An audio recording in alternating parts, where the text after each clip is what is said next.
नमस्ते सभी को, मैं हूँ सृष्टि। आज हम दूसरा श्लोक करेंगे चैप्टर 1 का ही भगवत गीता से, यानी कि observing the armies on the battlefield of Kurukshetra, Kurukshetra के युद्ध स्थल में सैन्य निरीक्षण।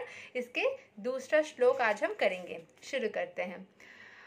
दृष्टा वा तु पांडवाणिकं व्यूधं दुर्योधनस्तदा आचार्यम् उपसंगम्य रजावाचनम् अब्रवीत्। ये संस्कृत में है, इसका इंग्लिश में ट्रांसलेशन है। Sanjay said, O king, after looking over the army arranged in military formation by the sons of Pandu, King Duryodhana went to his teacher and spoke the following words।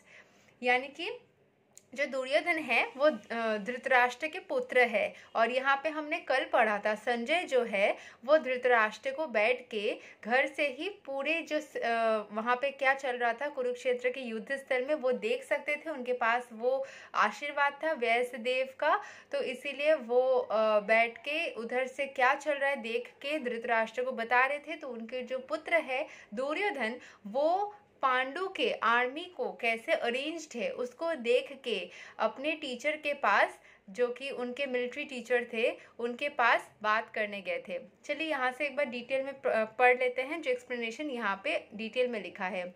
Dhritarashtra was blind from birth. Unfortunately, he was also bereft of spiritual vision.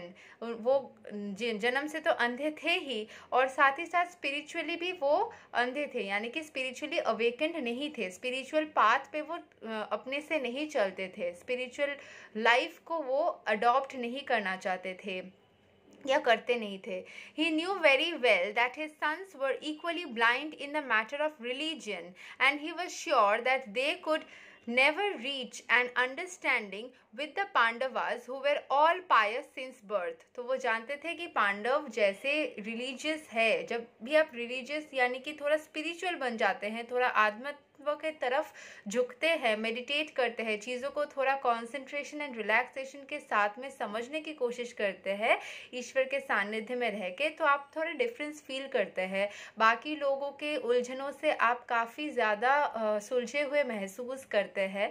तो धृतराष्ट्र को पता था कि वो भी उस तरीके से वैसे सुलझे हुए नहीं थे, ना कि उनके पुत्र थे, जबकि पांडव वैसे थे।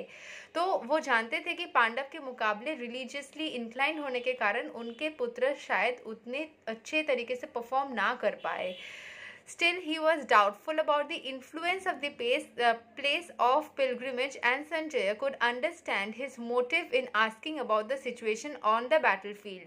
Sanjay wanted therefore to encourage the despondent king and thus assured him that his sons were not going to make any sort of compromise under the influence of the holy place.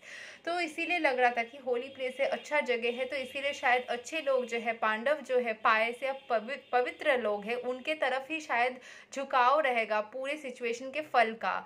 जो फल मिलने वाला होगा ना, तो शायद पांडव को ही उनके फेवर में मिल जाएगा, ये लग रहा था। लेकिन संजय जो थे वो समझ गए थे कि हाँ धृतराष्ट्र जो है वो टेंशन में है, तो उनके टेंशन को थोड़ा रिलीज करने के लिए उन्होंने बोला नहीं नहीं, आपके पुत्र भी बहुत अलर्ट है इस सिचुएशन में, और वो अच्छे से अपने टीचर के साथ जाके बात कर रहे हैं। Sanjay therefore informed the king that his son Duryodhana, after seeing the military force of the Pandavas, at once went to the commander-in-chief Dronacharya to inform him of the real position. Although Duryodhana is mentioned as the king, he still had to go to the commander on account of the seriousness of the situation. Obviously, जो आपके teacher है, आपके उनके पास जाके तो परामर्श करना होगा। जो राजा होता है वो जो मतलब सैनिक होते हैं, जो सेनापति होते हैं, या फिर जो उनके मिलिट्री चीफ होते हैं, उनसे तो ऑब्वियसली वॉर के टाइम में डिस्कस करते ही है। तो दुर्योधन कितना भी राजा क्यों ना रहे, वो उनको अपने द्रोणाचार्य से, यानी कि जो उनके कमांडर इन चीफ थे या फिर उनके आचार्य भी थे, तो उनसे डिस्कशन करना बहुत ही जायज़ सी बात थी। He was therefore quite fit to be a politician, but Duryodhana's diplomatic veneer could not disguise the fear he felt when he saw the military arrangement of the Pandavas. मतलब यहाँ पे पॉलिटिशियन बोला गया है या फिर वो थोड़ा सा डिप्लोमेटिकली काम कर रहा था। क्यों बोला जा रहा है? क्योंकि कभी कभी होता है ना कि कुछ लोग होते हैं जिनको बहुत टेंशन होता है, नर्वस होता है, लेकिन वो ओवर कॉन्फिडेंट दिखाने की कोशिश करते हैं। वो ऐसा प्रिटेंड करते हैं कि no no I am taking a chill pill, मैं बहुत ज़्यादा रिलैक्स्ड हूँ, लेकिन अंदर ही अंदर उनको बहुत टेंशन होती है, बहुत ज़्यादा वो लग रहा है अरे मैं कर भी पाऊंगा कि कर भी पाऊंगी, कैसे होगा, क्या होगा, लेकिन वो शो नहीं करते हैं। तो दुर्योधन भी यहाँ पे ना अपनी टीचर के साथ ऐसे शो कर रहे थे, डिस्कस करने जा रहे कि देखो हम लोग कितना अच्छे से कर सकते हैं, वो लोग अच्छा करें, हम लोग कैसे करें। लेकिन मन ही मन पांडव के अरेंजमेंट को देख के उनको टेंशन हो रही थी कि बाप रे ये लोग तो बहुत अच्छे अरेंजमेंट करे हैं, मेरा क्या होगा, मैं कहीं मतलब कुछ गड़बड़ तो नहीं हो जाएगा। उसको ऐसा मन ही मन टेंशन हो रहा था, लेकिन उस चीज़ को वो दिखाने की जगह उसको प्रिटेंड कर रहा था कि वो बहुत कॉन्फिडेंट है, अपने आर्मी को और बेहतर तरीके से परफॉर्म करवाना चाहता है। तो ये है दूसरा श्लोक। कल हम तीसरा श्लोक करेंगे। हरे कृष्णा।